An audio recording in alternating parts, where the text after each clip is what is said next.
आप सभी शिक्षक साथियों को मेरा नमस्कार। साथियों, एक बड़ी खबर निकल कर के आ रही है कि स्थानांतरण की जो प्रक्रिया चल रही थी उसकी अब जो है अंतिम तिथि जो है बढ़ाने की बात की जा रही है और साथ ही जो है डाटा जो है उसको सही करने की भी यहाँ पर बात की जा रही है। तो आइए देखते हैं उस अपडेट को और उस अपडेट में क्या क्या इन्फॉर्मेशन दी हुई है।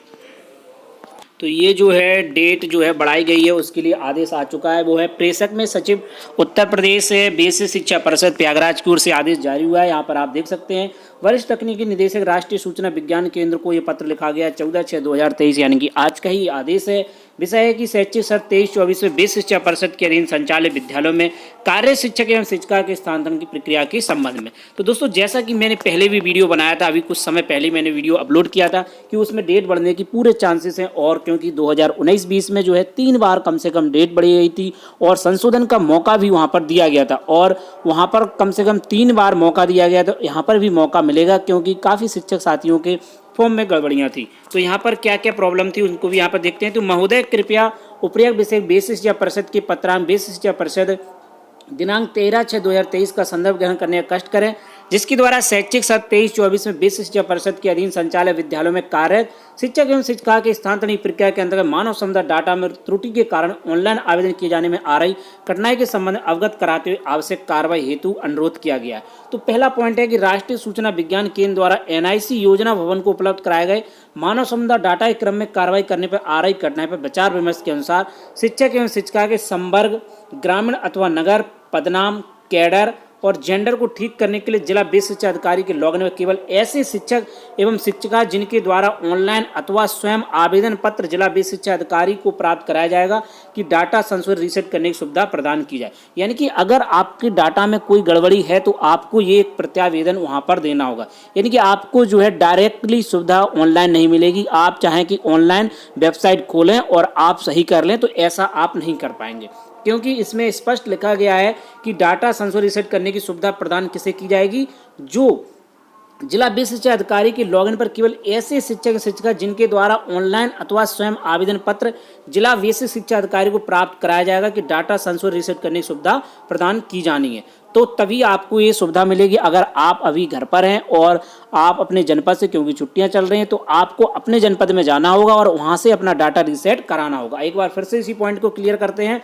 तो बताएं कि राष्ट्रीय सूचना विज्ञान केंद्र द्वारा NIC योजना भवन को उपलब्ध कराए गए मानव संसाधन डाटा के क्रम में कार्रवाई करने पर आ रही कठिनाई विचार विमर्श के अनुसार शिक्षक शिक्षिका की संवर्ग, पहला तो हो गया उनका संवर्ग किस वर्ग में है वो, दूसरा ग्रामीण अथवा नगर क्षेत्र, ठीक है, संवर्ग शिक्षा संवर्ग ग्रामीण अथवा नगर क्षेत्र, अगर ये गलती है। दूसरा उनका पदनाम, पदनाम क्या है, असिस्टेंट टीचर है, हेड टीचर है या हेड इंचार्ज तो सहायक अध्यापक हो गए उसके साथ, और वहीं उनका कैडर और जेंडर को ठीक करने के लिए जिला बेसिक शिक्षा अधिकारी के लॉगिन पर केवल ऐसे शिक्षक शिक्षिका जिनके द्वारा ऑनलाइन अथवा स्वयं आवेदन पत्र जिला बेसिक शिक्षा अधिकारी को प्राप्त कराया जाएगा डाटा संशोधित रीसेट करने की सुविधा प्रदान की। यानी कि जो पत्र है आप ऑनलाइन भेज सकते हैं या स्वयं, तो ऑनलाइन कैसे भेजना है वो बाद में मालूम चलेगा और स्वयं आवेदन कैसे करना है वहां जाकर के वो तो आप कर ही सकते हैं। दूसरा पॉइंट, शिक्षक एवं शिक्षिका जिनके द्वारा आवेदन करने के पश्चात प्रिंट आउट लेने के बाद तकनीकी कारण से आवेदन पत्र में त्रुटि प्रदर्शित हो रही है, कारण ऐसे शिक्षक शिक्षिका जिनके द्वारा ऑनलाइन अथवा स्वयं जिला बेसिक शिक्षा अधिकारी को प्राप्त कराया गया प्रत्यावेदन के आधार पर जिला बेसिक शिक्षा अधिकारी के लॉगिन पर डाटा संशोधित रीसेट करने की सुविधा प्रदान की जानी है। और कृपया उससे अवगत होते हुए स्थानांतरण पोर्टल पर मानव संसाधन पोर्टल का रूटीपोर्ट डाटा एवं सबमिट करने पश्चात आवेदन में प्रतिशत त्रुटियों को जिला बेसिक शिक्षा अधिकारी के लॉगिन पर शिक्षक एवं शिक्षिका के डाटा को संशोधित एवं रीसेट किए जाने की सुविधा उपलब्ध कराए जाने तथा उक्त त्रुटियों में सुधार एवं आवेदन पत्र संशोधित रीसेट किए जाने के उपरांत आवेदन पत्र भरे जाने की तिथि को दिनांक 17/6/2023 की मध्य रात्रि तक बढ़ाई जा रही है। कृपया उससे अवगत होते हुए आवश्यक कार्रवाई करने का कष्ट करें, अग्रतर आवश्यक कार्रवाई करने का कष्ट करें। भवदीय प्रताप सिंह बघेल, सचिव उत्तर प्रदेश बेसिक शिक्षा परिषद प्रयागराज की ओर से आदेश जारी हो चुका है। अब इस आदेश से काफ़ी उन शिक्षक साथियों को जो है काफ़ी खुशी हुई होगी जिनके डाटा गलत फीड हो गया था या जो मानव संसाधन पर जो डाटा था उसकी वजह से उनको समस्या हो रही थी। अब आप डाटा अपना सही कर सकते हैं और ये इन 2 पॉइंट को आप समझ सकते हैं। यहाँ पर आपको जो है एक आवेदन देना होगा और जो है जिला बेसिक शिक्षा अधिकारी को प्राप्त कराना होगा और तभी आपको ये डाटा रीसेट की सुविधा दी जाएगी। तो अब ये देखना होगा कि आप स्वयं से ये ऑप्शन यहाँ पर NIC उपलब्ध कराती है या जो प्रोसेस बताई गई है कि जिला बेसिक शिक्षा अधिकारी को प्राप्त कराया जाए कि माध्यम से होगा। तो अब ये आने वाले समय में होगा। क्लियर है कि आज शाम तक इसमें आदेश और भी आ जाएंगे और उसके दिशा निर्देश भी जारी हो जाएंगे। तो जैसे भी कोई नई अपडेट आती है आपको जरूर सूचना दी जाएगी।